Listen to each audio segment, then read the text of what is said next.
Good morning, students. Welcome to EduCraft Academy, Crafting Young Minds. So, students, last lecture में हमने seals के बारे में पढ़ा था एंड देयर इम्पोर्टेंस कि किस तरीके से वो यूज़ हो रहे थे. ठीक है, अजम्पशंस थे सारे स्कॉलर्स एंड आर्कियोलॉजिस्ट के द्वारा, लेकिन due to the lack of literary sources सारे अजम्पशंस पे ही जाना पड़ेगा हमें, आर्कियोलॉजिकल सोर्सेस के, राइट. एंड अभी हम पढ़ने वाले हैं उसके बारे में थोड़ा और डेप्थ में, मतलब उसके अलावा, नॉट अबाउट सील्स वाला लेक्चर तो अभी ख़त्म हो गया, राइट. ठीक है, अब उसके बाद जो चीज़ें थी, ठीक है, कि किस तरीके से वेट्स का मुझे आपको बताना है एंड बहुत सारी चीज़ें हैं. तो लेट्स स्टार्ट. ये वाला टॉपिक मैं ख़त्म कर चुका हूँ. एंड एनिग्मेटिक स्क्रिप्ट, ठीक है. अब इस स्क्रिप्ट में तो आपको पता ही है, राइट, कि जैसे कि for example I have a picture again of the script. ठीक है, सी ये एक स्क्रिप्ट है, letters on ancient sign board. ठीक है, तो आप देखिए कि ये जो थे ये तो आपको सील्स पे मिल रहे थे सारे के सारे, राइट, लाइक चक्र वाले. तो क्या ये पिक्चोरियल जो ग्राफिक्स है उसके बारे में है, स्क्रिप्ट के बारे में. ठीक है, देखते हैं क्या लिखा है इसके बारे में. The Harappan seals usually have a line of writing, probably containing the name and the title of owner. ठीक है, मतलब क्या है कि अगेन सील्स के बारे में कुछ बताया गया था कि हो सकता है कि ऊपर जो लिखा था सील्स के ऊपर, ठीक है, तो ये टाइटल ऑफ द ओनर हो सकता है. ठीक है, इसके बारे में, right. And after that scholars have also suggested that the motif, generally an animal, conveyed a meaning to those who could not read. है ना. तो क्या है कि दोनों तरीके, जैसे कि हम ब्रेल में देखते हैं, आजकल आप न्यूज़ बहुत देखते होंगे, है ना. तो न्यूज़ में जो भी इंटरनेशनल न्यूज़ होती है उसके अंदर क्या होता है, दो तरीके की होता है. जैसे कि मैं कुछ बोल रहा हूँ एंड आप सुन रहे हैं, और साइड पे एक छोटा सा स्क्रीन होता है, मतलब अपने ही स्क्रीन पर, और वहाँ पर इशारों में बात की जाती है, राइट. मतलब क्या है कि जो लोग डेफ है, ठीक है, उनके लिए साइन लैंग्वेज यूज़ की जाती है. तो यहाँ पर भी ऐसा ही कुछ आर्कियोलॉजिस्ट ने या हिस्टोरियंस ने कुछ ऐसा अजम्पशन किया है कि ये हो सकता है टाइटल है. अब टाइटल ऑफ द ओनर, और जिनको पढ़ना लिखना नहीं आता है, ठीक है, वो इस एनिमल से पता लगा सकते हैं कि ये किसको डिपिक्ट करता है या किसको बिलोंग करता है, what is the purpose of the seal, right. ठीक है, मेनी इंस्क्रिप्शंस आर शॉर्ट. ठीक है, बहुत सारे इंस्क्रिप्शन शॉर्ट है. द लॉन्गेस्ट कंटेनिंग अबाउट 24 या 26 साइंस, है ना. मैंने फर्स्ट लेक्चर में ही कहा था. ठीक है, एक बच्चा था जो बता सकता, जो पूछ रहा था, सर आपको कैसे पता कि 26 लेटर्स है या अल्फ़ाबेट्स है. तो बेटा ये यहाँ लिखा था, इसीलिए पता है कि longest containing about 26 signs, although the script remains undeciphered to date. मतलब यहाँ पर अभी तक हमने इसको ट्रांसलेट नहीं कर पाए. ठीक है, right. It was evidently not alphabetical. सही बात है, अल्फ़ाबेटिकल तो है ही नहीं है, सब पिक्टोरल है. Where each sign stands for a vowel और अ कॉन्सोनेंट, ऐसा तो है ही नहीं. ठीक है, अल्फ़ाबेटिकल है ही नहीं, as it has just too many signs. तो क्या है कि यहाँ पर अगर फॉर एग्जांपल अल्फ़ाबेटिकल होता तो मैं पढ़ सकता हूँ, जैसे कि सील्स है, स्क्रिप्ट है, वेट्स है, ये अल्फ़ाबेटिकल ऑर्डर है, राइट. तो यहाँ पर ये अल्फ़ाबेटिकल ऑर्डर में नहीं है, जहाँ पर हर एक sign, right, stands for a vowel और कंसोनेंट, ऐसा कुछ है नहीं. As it has too many signs, बहुत सारे साइंस या सिग्नेचर्स यूज़ किए गए, पिक्टोरल्स रिप्रेजेंटेशन किए गए हैं. और कहा गया है कि समवेयर बिटवीन 375 to 400 वहाँ पर साइंस है हमारे पास. ठीक है, इट इज़ अपेरेंट दैट, देखिए यहाँ पर again a reason, I don't know the exact name of the student, लेकिन वो पूछ रहा था, राइट, कि सर कैसे मालूम पड़ेगा. तो देखिए, या फिर उनका डाउट था. It is apparent that the script was written from right to left, sorry, from right towards left. ठीक है, कैसे, as if the engraver began working from the right end then ran out of the space. तो end में जाके space ख़त्म हो गया, तो इस तरीके से वो लिखा गया. जो लिखने वाला था उससे हमें पता लगता है कि वो राइट से शुरू करता है और लेफ्ट में जब जगह नहीं बचता है, ठीक है, तो वो क्या करता है, छोटे छोटे पिक्चर्स यूज़ करता है. उससे पता लगता है कि ये लोग राइट से शुरू करते थे और लेफ़्ट में एंड करते थे, और हम लोग क्या करते हैं, लेफ़्ट से शुरू करते हैं. मॉडर्न इंग्लिश है, हिंदी है, गुजराती है, कोई भी लैंग्वेज है, वी स्टार्टेड फ्रॉम लेफ़्ट. ठीक है, and it ends over here on the right side. लेकिन हड़प्पा में थोड़ा अलग था, ये हम पता लगा सकते हैं. ठीक है, लेकिन अगेन क्या पता जब हम इसको डेसिफर कर दे तब हो सकता है ये लेफ़्ट टू राइट ही हो, ठीक है। अभी हम कह सकते हैं कि ये राइट टू लेफ़्ट है, ठीक है। अब उसके बाद कुछ एग्जाम्पल्स दिए हैं कि भाई ऑब्जेक्ट्स पे लिखा हुआ हमें बहुत सारा मिला है, जैसे सील्स के ऊपर मिला है, कॉपर टूल्स के ऊपर लिखा हुआ कुछ मिला है, जार्स के ऊपर मिला है लिखा हुआ, राइट। टेराकोटा टैबलेट्स है, राइट। टैबलेट्स का मतलब वो पत्थर के जो स्लेट होते हैं उस पे है, ज्वेलरी पे, ठीक है, उस जगह पर हमें मिला है, right. remember there may have been writing on perishable materials too। perishable materials मतलब क्या, पेपर, है ना। जैसे मैं कहता हूँ, ये मैं थोड़ा बहुत अपना ऐड करके कहता हूँ कि हो सकता है उस समय पे पेपर हो, क्योंकि हम देखते हैं कि पेपर का जो डिस्कवरी या इन्वेंशन हुआ था वो एंशिएंट चाइनीज़ टेक्स्ट में मिलता है, ठीक है, कि चाइना ने पेपर इन्वेंट किया था, राइट। हम पढ़ते थे बचपन में, तो हो सकता है कि वो पेपर यहाँ पर भी यूज़ हुआ हो। लेकिन क्या है, paper is a perishable material, है ना, वो डिके हो गया होगा, गायब हो गया होगा, तो हमें नहीं पता चलता। So could this mean that literacy was wide spread, okay, ठीक है। चलिए अब नेक्स्ट देखते हैं। अब आते हैं वेट्स के ऊपर। जैसे मैं आपको लास्ट लेक्चर में बता चुका हूँ कि हम लोग आज के ज़माने में जो मॉडर्न वेट्स है, ठीक है, वो तो डिजिटल हो चुके हैं, लेकिन फिर भी कुछ वेजिटेबल वेंडर्स यूज़ करते हैं इस तरीके का वेट, है ना, ठीक है। ये हेक्सागन में होता है या पेंटागन में होता है, राइट। मोस्ट प्रॉब्ली पेंटागन में होता है, राइट। फिर भी आप देख लीजिएगा पेंटागन में होता है, ओके। तो यहाँ पर भी वेट्स थे, ये लोग ने वेट्स जो यूज़ किए थे यहाँ पर देखिए बाइनरी डिजिट्स में था, है ना, ठीक है, इस तरीके से। लेकिन मैंने जहाँ पढ़ा है, जहाँ दूसरी बुक में पढ़ा है, वहाँ पर लिखा है कि 16 के मल्टीपल्स में था, ठीक है। और इनके जो वेट का जो शेप होता वो क्यूब होता, ठीक है, और उसी प्रिसिशन से वो बनाते, ठीक है, राइट। अब आगे देखते हैं उसके बाद जो नेक्स्ट टॉपिक है, राइट। वो है एंशिएंट अथॉरिटी। अब देखिए हम पढ़ चुके इनके आर्किटेक्चर के बारे में, हाउसेस के बारे में पढ़ चुके, सील्स के बारे में पढ़ चुके, ट्रेड एंड रिलेशंस बाकी है। सील्स के बेसिस पे ही हम ट्रेड एंड रिलेशंस पढ़ेंगे, लेकिन सील्स के ऊपर से हमें आइडिया मिलता है उनके पिक्टोग्राफिक कहेंगे इंस्क्रिप्शंस का, एंड आफ्टर दैट कहेंगे कि हमें उनसे एनिमल्स के बारे में, शिव पशुपति के बारे में मालूम पड़ता है, गॉडेस के बारे में मालूम पड़ता है, वो सब चीज़ें ठीक है। लेकिन अब अथॉरिटी के बारे में पढ़ते हैं कि अथॉरिटी में क्या चीज़ें हैं। तो देखिए अथॉरिटी में हमें बहुत सारी समानताएं मिली है।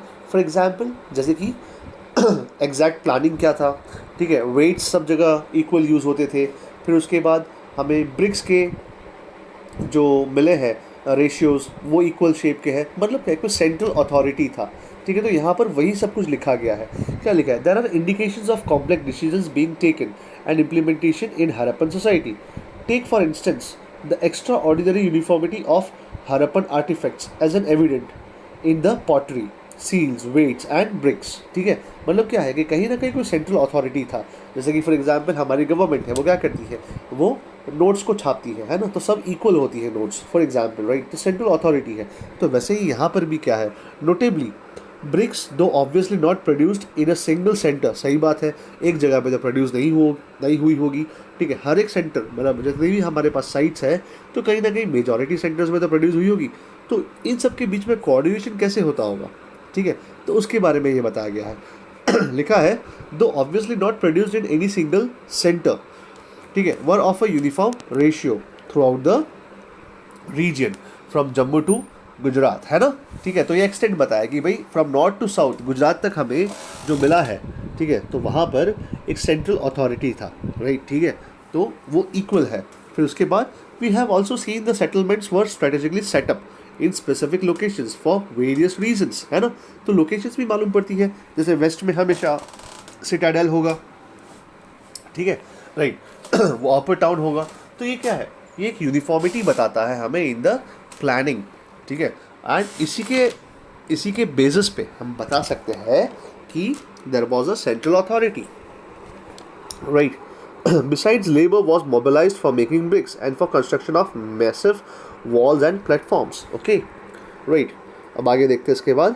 अब पैलेसेस एंड किंग्स। देखिए हमें कोई पैलेस नहीं मिला है, हमें कोई कुछ मिला नहीं है, लेकिन फिर भी हम किस तरीके से पता लगा सकते हैं कि क्या है वहाँ पर, क्या मिल सकता है, या क्या कैसे हम इस कहेंगे एजम्पशन पे आए हैं, इस कॉमन पॉइंट पे आए हैं। तो ये टॉपिक दिया होगा किसी बुक में, इसीलिए दिया है, right. If you look for the centre of power और for depictions of people in power, archaeological records provide no immediate answers. Clearly लिखा है कि भाई इमीडिएट आंसर्स हमें नहीं मिल रहे, लेकिन a large building found at Mohenjodaro was labeled as a palace by archaeologists, but no spectacular finds were associated with it। एक building मिला है, बहुत बड़ा पैलेस मिला है, लेकिन कुछ और उसके ऊपर हमें एग्जाम्पल्स नहीं मिले हैं ताकि हम उसको प्रूव कर पाए कि वो पैलेस था, ठीक है। A stone statue was labeled and continues to be known as the priest king, जो मैं आपको बता चुका हूँ कि किस तरीके से वो priest king है, या फिर कहेंगे कि शॉल क्लैड योगी है, right? Because this is because archaeologists were familiar with the Mesopotamian history and its priest kings, right? मतलब जो भी हम लोग पढ़े हैं हिस्ट्री में, राइट, कि वहाँ पर फैरो हुआ करता था, प्रीस्ट किंग हुआ करते थे, राइट। एंड आगे हम देखेंगे भी कि किस तरीके से दैट ममीज़ के साथ साथ बहुत सारा खजाना भी होता था, राइट। तो क्या है, ये सब सोसाइटी उस समय की बताती है, ठीक है, right. And priest kings and have found parallels in the Indus region, but we will see ये नाम लिखा है, the ritual practices of Harappan civilization are not well understood yet, nor there are any means of knowing whether those who performed them also held political power। लेकिन कुछ some archaeologists have opinion that the Harappan society had no rulers, वहाँ पे rulers नहीं थे। आगे वाले paragraph में बोला है रूलर्स हो सकते हैं, प्रीस्ट किंग हो सकता है, यहाँ पर बोला है नहीं कि no rulers were there. Everybody enjoyed equal status, others feel there was no single ruler but several, ठीक है। यहाँ पर कुछ और दिया है अजम्पशंस, क्या दिया है, बोला ऊपर दिया है भाई एक प्रीस्ट किंग हुआ करता था, नीचे बोला है नहीं ऐसा नहीं है, सब लोग इक्वल है, इक्वल भी नहीं है, चलो ठीक है। तो कुछ नहीं, हर एक सेंटर में अपना एक रूलर हुआ करता था। मोहनजोदारो का अलग, फॉर एग्जाम्पल हड़प्पा का अलग, कालीबंगन का अलग, चान्होदोड़ो का अलग, ठीक है, इस तरीके से उक्ता गैंडोर का अलग हो सकता है, ऐसे यस हो सकता है, हमको नहीं पता, ये सारे के सारे एजम्पशंस हैं एंड दिस इज हिस्ट्री। आगे जाके अगर कोई डिसिफर करता है ये लैंग्वेज तो हो सकता है हमें कुछ और नया जानने मिले हमें हिस्ट्री के बारे में, ठीक है। अब आगे देखते हैं इसके बाद, right. feel there was no single ruler but several, that Mohenjo-daro had a separate ruler, Harappa had another, and so forth. Yet others argue that there was a single state given the similarity in the artifacts। और कुछ लोग बोलते हैं कि भाई single state था क्योंकि artefacts जो भी हमें एविडेंस मिला है वहाँ पर कहीं ना कहीं यूनिफॉर्मिटी है। Example standardise ratio of brick size and establishment of settlements near the sources of raw material.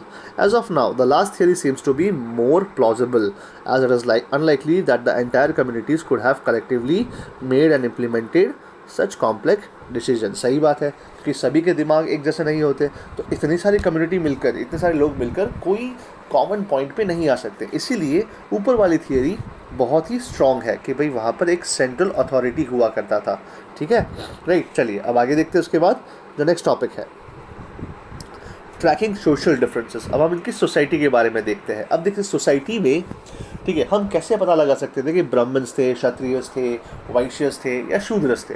तो हम उनके बिजनेस के बारे में या उनके एक्ट्स के बारे में कि वो क्या एक्ट परफॉर्म कर रहे हैं। जैसे ब्राह्मण है तो वो पूजा पाठ कर रहा है तो हमें पता चल जाता है कि भाई ये ब्राह्मण है। क्षत्रिय था तो कैसे मालूम पड़ेगा भाई ये वॉरियर है, राइट, ठीक है। तो इस तरीके से सोशल डिफरेंसेस हमें कैसे मालूम पड़ते हैं, ठीक है। तो देखिए सबसे पहले तो ब्यूरियल्स। अब क्या है कि है ना, हमें बहुत सारे ब्यूरियल साइट्स भी मिले हैं, लेकिन कुछ आर्कियोलॉजिस्ट बोलते हैं, कुछ हिस्टोरियंस बोलते हैं कि वहाँ पर सिर्फ ब्यूरियल्स नहीं थे, मतलब जो डेड पर्सन थे उनको सिर्फ दफनाया नहीं जाता था, उनको बरी नहीं किया जाता था। कुछ लोग कहते कि इनको जलाया भी जाता था, ठीक है। तो बहुत सारे हमें असम्पशंस है मिलते हैं, राइट। अब देखिए यहाँ पर ब्यूरियल्स में देखिए, अगर मैं बरी होता हूँ, फॉर एग्जाम्पल कॉमन मैन हूँ, तो मैं बरी होता हूँ तो मुझे ऐसे ही बरी कर देंगे, राइट। लेकिन कोई बड़ा इंसान है तो उसके अंदर कैसे बहुत सारे आर्टिफैक्ट्स होंगे या फिर सोना वगैरह रखा जाता होगा या इस तरीके। जैसे कि हम एग्जाम्पल लेते हैं पिरामिड्स ऑफ गीज़ा, ठीक है, वो क्या है, वो एक कब्र है, राइट, वो एक मौजोलियम है आई थिंक, राइट। तो वहाँ पर क्या है, बहुत सारा पैसा, बहुत सारे गोल्ड, हीरे, जवाहरात उधर बरीड है ना। और हम मम्मी पिक्चर देखते हैं तो वहाँ पर आपको बखूबी दिखता होगा कि वहाँ पर बहुत सारे लोग खजाने रखे गए हैं। एंड वो खजाना किसका हुआ करता था एक्चुअली, जो जिसका मम्मी है, जिसका वो पिरामिड है, वो उससे बिलोंग करता होगा। तो कहीं ना कहीं मेसोपोटामिया से या फिर कहीं ना कहीं इजिप्शियन सिविलाइजेशन से, नाइल वैली सिविलाइजेशन से हमने ये बात कहीं ना कहीं डिराइव की है। क्या डिराइव की है वो देखते हैं, हम पढ़ेंगे तब हमें मालूम पड़ेगा। Archaeologists generally use certain strategies to find out whether there were social और economic differences amongst the people within a particular culture. Yes there were, मैं तो कहूँगा हर एक सोसाइटी में कहीं ना कहीं डिफरेंस होता है, चाहे इकोनॉमी में लेकर हो, इकोनॉमी के पर्सपेक्टिव से हो, कोई पैसा, कोई अमीर, कोई गरीब, या फिर सोसाइटी या रिलीजन बेसिस के ऊपर हो, ठीक है, राइट। अब देखिए आगे देखते हैं। This include studying the burials. You are probably familiar with the massive pyramids of Egypt, some of which were contemporaneous with the Harappan civilization. Yes, they were. Many of these pyramids were royal burials, है ना, right? मतलब राजा महाराजा वहाँ पर mummy बनाए गए थे उनके, right? Where enormous quantity of wealth was also buried, है ना। तो हमें पता चलता है कि ये कोई बड़ा इंसान रहा होगा, कोई पैसे वाला इंसान रहा होगा। तो at burials या at burials in Harappan sites, the dead were generally laid in pits, खड्डों में। Sometimes there were differences in the way of the burial pit was made. In some instances, hollowed out spaces were lined with bricks. ठीक है, मतलब क्या है, अगर आपकी कब्र है तो कुछ कब्र ऐसी ही होती, पिट के जैसी होती, कुछ कब्रों में आसपास ब्रिक्स लगाई गई थी, राइट। तो ये हो सकता है कि सोशल डिफरेंसेस का इंडिकेशन हो सकता है ना हो, वी आर नॉट श्योर। लेकिन कुछ ग्रेव्स ऐसी थी जिसके अंदर पॉटरी रखी गई थी, जिसके अंदर ऑर्नामेंट्स मिले हैं हमको।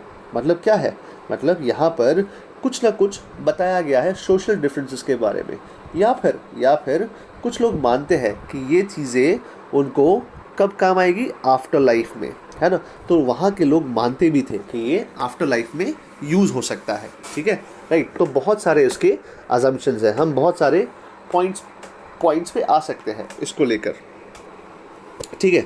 अब jewellery has been found in burials of both man and women, ठीक है।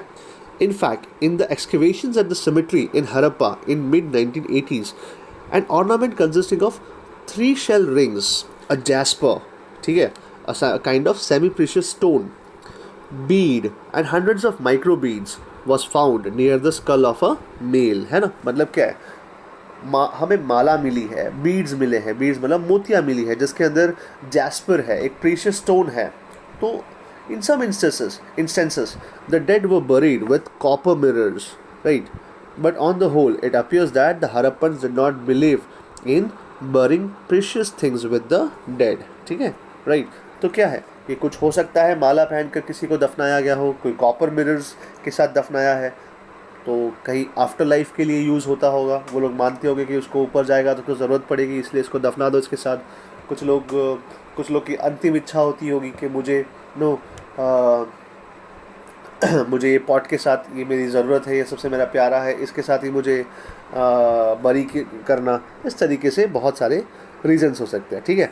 अब आते हैं लग्जरीज़ के ऊपर। अब देखिए लग्जरीज़, जैसे कि फॉर एग्जांपल मैं हूँ, राइट, तो मेरी लग्जरी मैं कैसे डिफ़ाइन कर सकता हूँ। फॉर एग्जांपल मैं लग्जरियस पर्सन हूँ, तो मेरा घर होगा, अच्छा सा एसी होगा, अंदर टीवी होगा, ये सब तो मटेरियलिस्टिक चीज़ें हैं, राइट।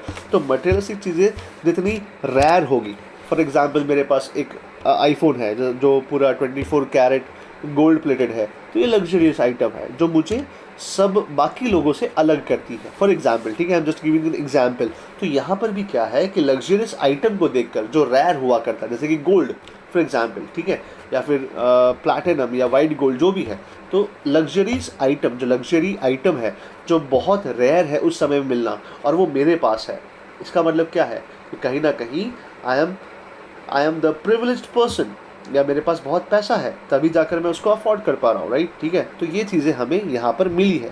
फॉर एग्जाम्पल देखते हैं, पढ़ते हैं यहाँ पर क्या क्या चीज़ें हैं।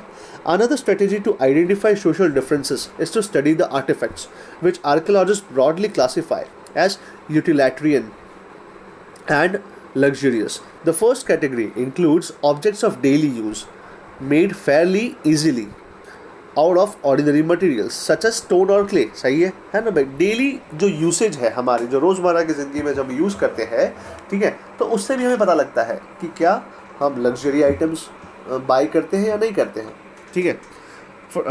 फिर आता है नेक्स्ट जो टॉपिक है, right. This include querns, pottery, needles, flesh rubbers, body scrubbers, ठीक है, etcetera, and are usually found distributed throughout the settlements. तो ये तो जो रोज़ हम यूज़ करते हैं वो हमें मिला है, तो it doesn't define the luxuries, right. And archaeologist assume some objects were luxuries if they are rare and are made from costly non-local materials. For an example, अगर मेरे घर में मार्बल कहाँ का फेमस है, आई फॉरगॉट, ठीक है, शायद मकरान या ऐसे कई नो मार्बल फेमस है वहाँ का। अगर मेरे घर में इटालियन मार्बल, राइट, अगर मेरे घर में इटालियन मार्बल है, इटली से आया है मार्बल, तो क्या है, इट्स अ लग्जूरियस आइटम जो भारत में अवेलेबल नहीं है और मैंने बाहर से इंपोर्ट की है। तो क्या है, ये दर्शाता है कि ऐसी चीज़ें जो रेयर है, जो यहाँ पर लोकली नहीं मिलती है, तो हो सकता है कि मैं थोड़ा अपर क्लास हूँ या फिर इकोनॉमिक हमारे अंदर डिस्पैरिटी है, we are not equal in terms of economy, right.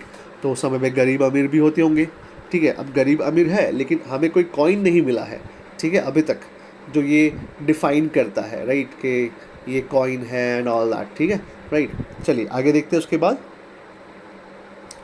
Non local materials और with complicated technologies such as little pots of faience. देखिए आ गया, a material made up of ground sand and silica mixed with colour and a gum then fixed.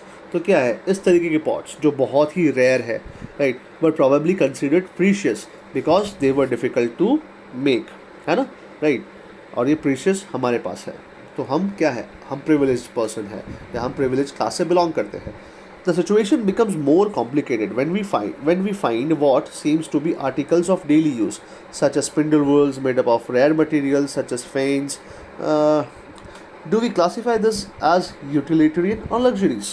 सही है। If we study the distribution of such artifacts, we find that rare objects made of valuable materials are generally concentrated in large settlements like Mohenjo-daro and Harappa, ठीक है, and are rarely found in smaller settlements, ठीक है। तो ये क्या है, ये example है कि हो सकता है वहाँ पर बहुत सारे पैसे वाले लोग रहते होंगे, या हो सकता है कि छोटे मोटे गांव से लोग वहाँ पर आकर अपना कीमती सामान बेचते होंगे, जैसे कि फॉर एग्जांपल पाटन का Patola sari, for an example, ठीक है। तो क्या है, वो वर्ल्ड फेमस है लेकिन एक छोटे से शहर में वो डेवलप किया जाता है, ठीक है, कलाकारी है। तो वो छोटे से शहर से वो अहमदाबाद, मुंबई या फिर कहेंगे कि बाहर भी जाता है, राइट, ठीक है। तो इस तरीके से for example miniature pots of fans perhaps used for perfume bottles are found mostly in Mohenjo-daro and Harappa, and there are none from the small settlements like Kalibangan. Gold too was rare and as at present probably precious. All the gold jewelry found in Harappan sites was recovered from hoards. Okay, ठीक है। So ये societal difference दिखा रहा है। अब आता है centre of production. देखिए अब हमें आइडेंटिफाई करना है कहाँ पर प्रोडक्शन का सेंटर हुआ करता था। फॉर एग्जांपल जैसे कि आप कैसे पता लगा सकते हैं कि ये जगह जो है ये एक क्लासरूम होगा, कैसे मालूम पड़ेगा। फॉर एग्जांपल आपको वहाँ पर मार्कर्स मिलेंगे, वहाँ पर मार्कर के टुकड़े मिलेंगे, फॉर चॉक के टुकड़े मिलेंगे, डस्टर मिलेगा, टूटा फूटा डस्टर मिलेगा, या बेंचेस के कुछ पार्ट्स मिलेंगे, तो हम पता लगा सकते हैं कि हाँ भाई ये जो खंडर है ये एक ज़माने में क्लासरूम हुआ करता था, फॉर एन एग्जाम्पल, ठीक है, राइट। तो वैसे ही हमें कैसे मालूम पड़ेगा कि ये जो है कोई कारखाना था या कोई सेंटर ऑफ प्रोडक्शन था ये घर, ठीक है। यहाँ पर लोग फॉर एन एग्जाम्पल कुछ प्रोड्यूस करते थे, जैसे पॉटर्स हैं, ये घर जो है यहाँ पर एक कुम्हार रहता था, कुम्हार मतलब पॉटर रहता था। तो कैसे मालूम पड़ेगा, तो वहाँ पर बहुत सारे हमें पॉट्स के टूटे फूटे एविडेंसेस मिलेंगे कि हाँ भाई ये जो है यहाँ पर एक पॉटर हुआ करता होगा, ठीक है। वहाँ पर उसके घर में हमें ओवन मिले फॉर एग्जांपल, ठीक है, तो हो सकता है, या पॉटर्स व्हील मिले, ऐसा। तो सेंटर ऑफ प्रोडक्शन कैसे मालूम पड़ेगा, तो वहाँ पर बहुत सारी चीज़ें, वेस्ट मटेरियल मिलेगा, ठीक है, राइट। वहाँ से हमें वेस्ट मटेरियल मिलेगा, या वहाँ से कोई बहुत सारी एक ही टाइप की चीज़ें बहुत सारी मिलेगी, तो हम पता लगा सकते हैं। यहाँ पर क्या लिखा है, in order to identify the centres of craft production archaeologist usually look for the following, raw material such as stone nodules, whole shells, copper, ore, tools, unfinished objects, सही है. Rejects waste material, yes. In fact waste is one of the best indicators of craft work. आपको पता ही होगा जब आप art and craft करते होंगे तो कैसे से बहुत सारी चीज़ें काटते होंगे तो वेस्ट होता है, तो हमें पता लगता है कि हाँ भाई यहाँ पर कुछ काम हुआ है, राइट. तो वेस्ट वर्क से हमें पता लगता है कि ये यहाँ पर क्राफ्ट वर्क हुआ होता होगा. फॉर इंस्टेंस, इफ शेल और stone is cut to make objects, then pieces of this materials will be discarded as waste at the place of production. ठीक है, तो इस तरीके से हमें मालूम पड़ेगा, राइट. चलिए अब आगे देखते हैं. इसके बाद जो नेक्स्ट टॉपिक है, the most important one, religion. ठीक है, राइट. और देखिए ये है भगवान Shiva Pashupati, the seal of Shiva Pashupati, ये हमने नाम दिया है. ठीक है, राइट. और ये प्रॉबेबली हमारा लास्ट टॉपिक होगा आज का. ठीक है, time already half an our हो चुका है. एंड रिलीजन के बारे में समझेंगे थोड़ा बहुत जो टेक्स्ट बुक में है, और इसके बाद हम शुरू करेंगे next topic in the next lecture. ठीक है, ओके. चलिए अब आगे बढ़ते हैं रिलीजन के बारे में. अब देखिए रिलीजन के बारे में हमें कैसे मालूम पड़ेगा. तो सबसे पहला, हमें कोई मूर्ति मिले, हमें कोई शिव पशुपति जैसा मूर्ति मिले, या फिर वो आपको मैंने बताया था, राइट, कि मदर गॉडेस का मूर्ति मिला है, या फिर कोई लेडी है जो पूजा की जाती होगी जिसकी एज ए गॉडेस. ठीक है, इस तरीके से. तो यहाँ पर भी कुछ है. Stone images, figurines and engravings on the seal help us to know the religious ideas and beliefs of the Indus Valley people. ठीक है, आज तक हमें कोई मंदिर जैसा कुछ नहीं मिला है. ठीक है, घर में, राइट, आपको पता हो घर में हमेशा मंदिर होता है. ठीक है, ऐसा कोई मंदिर जैसा नहीं मिला, कोई स्पेशल वहाँ पर जगह नहीं मिली है जहाँ पर कुछ मूर्तियाँ रखी गई हो, है ना, 3-4 मूर्तियाँ एक साथ रखी गई हो, ऐसा. तो क्या है कि हमें ये भी पता चलता है कि ये लोग मंदिर में विश्वास नहीं करते थे, मंदिर नहीं बनाते थे ये लोग.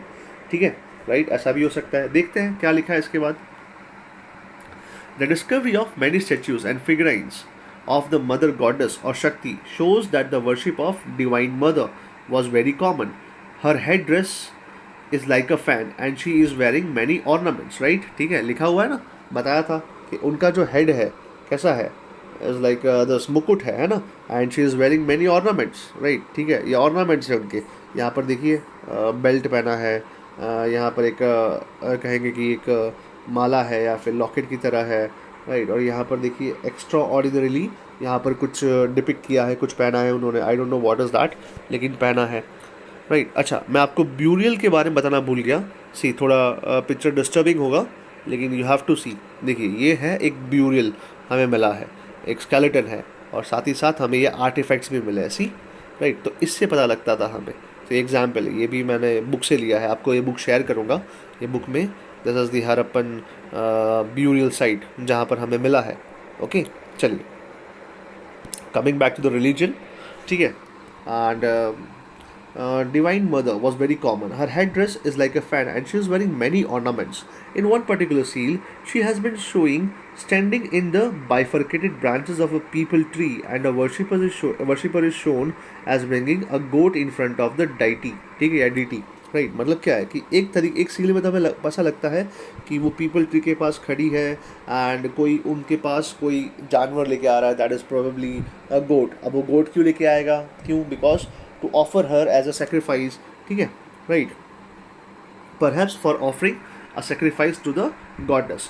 Moreover, the discovery of so many smoke stained, अब देखिए smoke stained female figures, जैसे कि फॉर एग्जाम्पल आप मेरे क्लास में आएंगे ना, तो आप जहाँ पर हमने भगवान की मूर्ति रखी है, भगवान का जो मंदिर रखा है ना, वहाँ पर हम रोज़ अगरबत्ती करते हैं.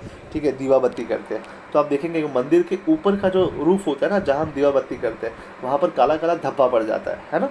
ठीक है, दैट इंडिकेट्स कि यहाँ पर भैया ये पूजा करते हैं, रोज़ पूजा करते हैं, तभी तो वो जाके वहाँ पे काला धब्बा पड़ जाता है. और हमारी तो क्या चेयर्स में भी होल पड़ गए हैं, जो सॉफ्ट मटेरियल होता है ना उसके अंदर होल पड़ गए. जो अगरबत्ती का जो ऐश गिरता है ना, राइट, तड़खा जो गिरता है गुजराती में, राइट, वो उससे क्या हो गया, वो गड्ढे हो गए हैं.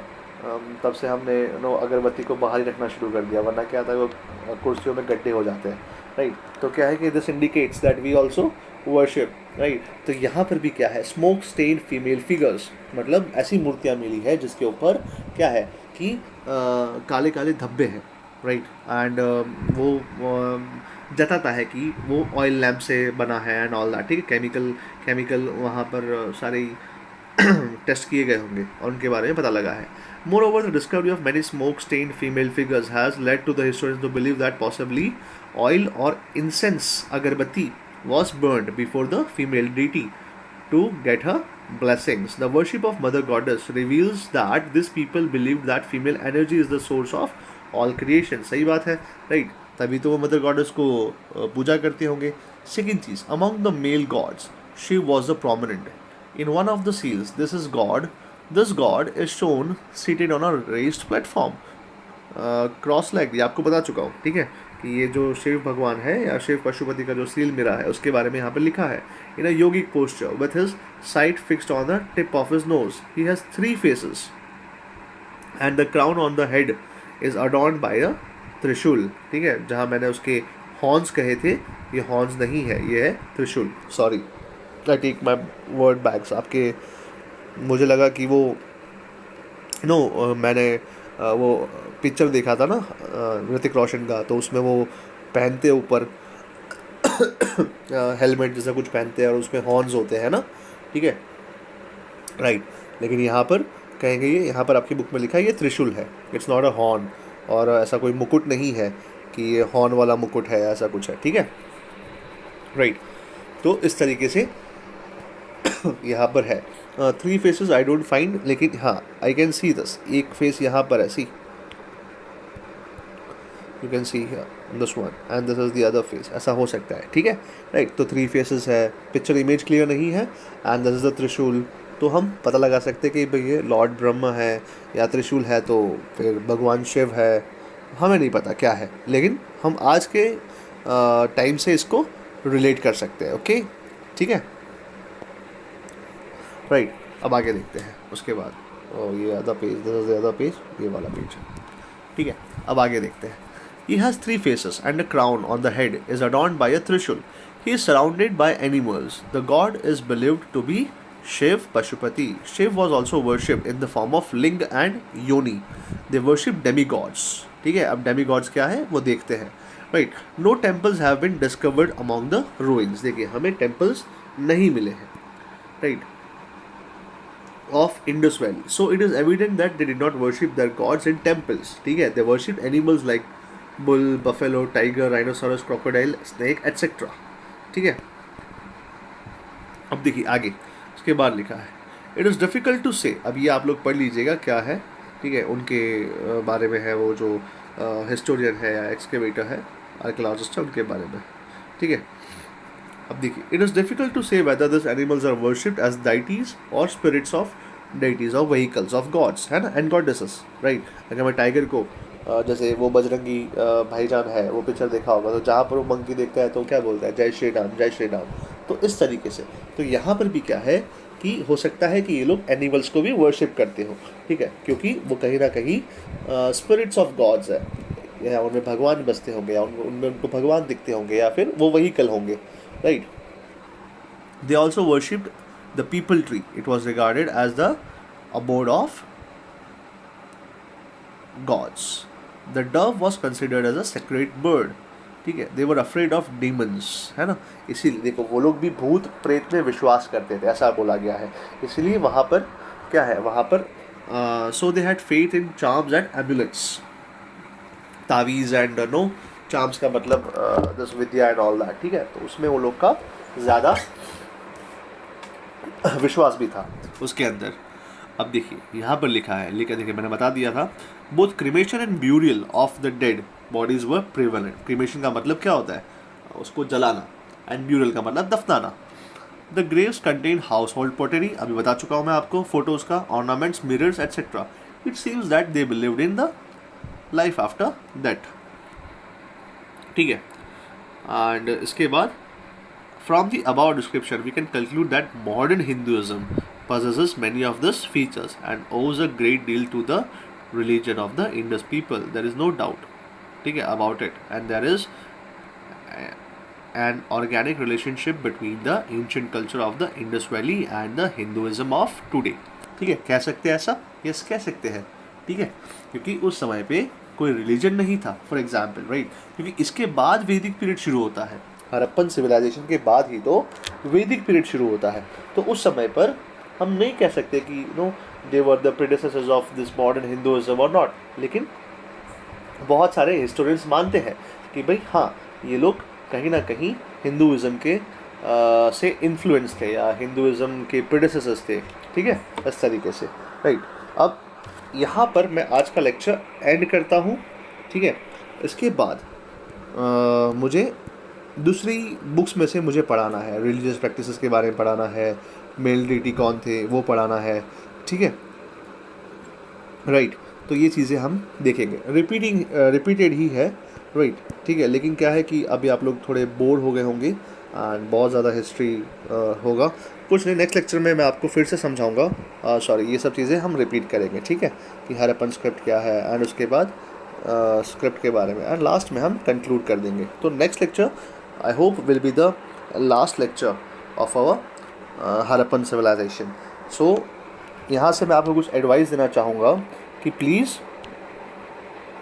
आप लोग जो है बार बार टेक्स्ट बुक रीड कीजिए एंड साथ ही साथ थोड़े बहुत एक्स्ट्रा नॉलेज भी रखिएगा, क्योंकि आपको आंसर्स लिखने में मदद मिलेगी. ठीक है, राइट. एंड लेक्चर्स अपलोड होते जाएंगे डे बाय डे. ठीक है, right. And I will try कि नेक्स्ट लेक्चर थोड़ा लंबा होगा, नो प्रॉब्लम. लेकिन क्या है कि मैं ट्राई करूँगा कि पूरा के पूरा सिलेबस जो चैप्टर है वो आपका कंप्लीट हो जाए. ठीक है, लेकिन मैं चाहता हूँ कि आप लोग जो है मेरे साथ बने रहिए. जब भी मैं आपका लेक्चर लूँ तब आपको एक बार फिर से रिवाइज़ करना है पूरा चैप्टर. ऐसा नहीं कि आज जो पढ़ा है वही रिवाइज़ करेंगे, पिछली बार का भी रिवाइज़ कर लीजिएगा. It hardly takes 10 to 15 minutes or half an hour. ठीक है, हाफ एन आवर में हम ज़्यादा से ज़्यादा 2 PUBG की गेम्स खेल लेंगे, ज़्यादा नहीं खेल पाएंगे. ठीक है, या हाफ एन आवर में एक ही खेल पाते हैं शायद, मुझे जहाँ तक पता है ना. तो एक PUBG का गेम सेक्रीफाइस करके आप प्लीज़ पढ़ लीजिएगा, right. Okay, so up till then, see you, bye bye. Don't forget to like the video, share this video, subscribe this channel and press the bell icon. Okay, ठीक है. Stay home, stay safe. Bye bye.